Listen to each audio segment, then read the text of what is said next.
absentee or mailed-in ballots handled, processed, and counted?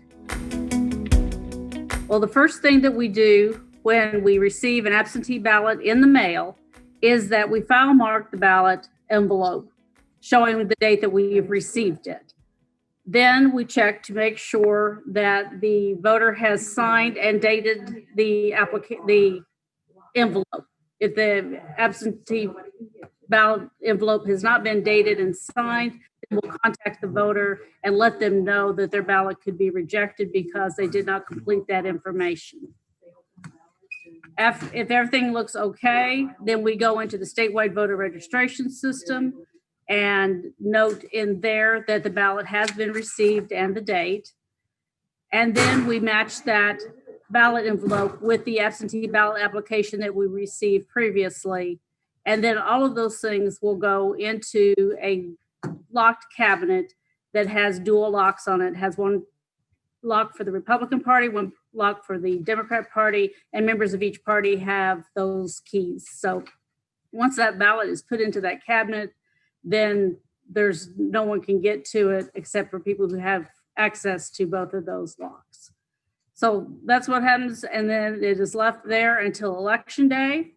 On election day, those ballots are all taken out. They're given to a bipartisan team to examine. They will compare signatures. They will make sure everything is dated and signed. Everything looks okay on the envelope. If everything looks okay on the envelope, then they'll open it. If it doesn't look okay, if the signatures don't look like they match, then it will go to the election board to make a determination. But if everything looks okay, then they will open the envelope. They will look at the ballot, make sure it has 2 sets of initials. Again, if it doesn't have 2 sets of initials on it, it'll go to the election board.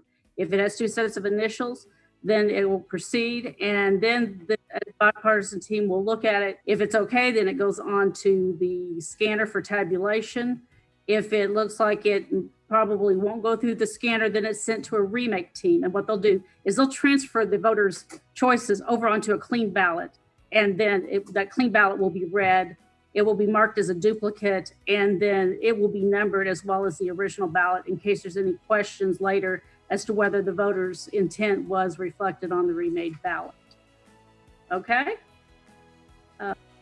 And after the ballots have been scanned and tabulated, then they are again put it back into a locked cabinet, and they're kept there until the period for filing for a recount has passed.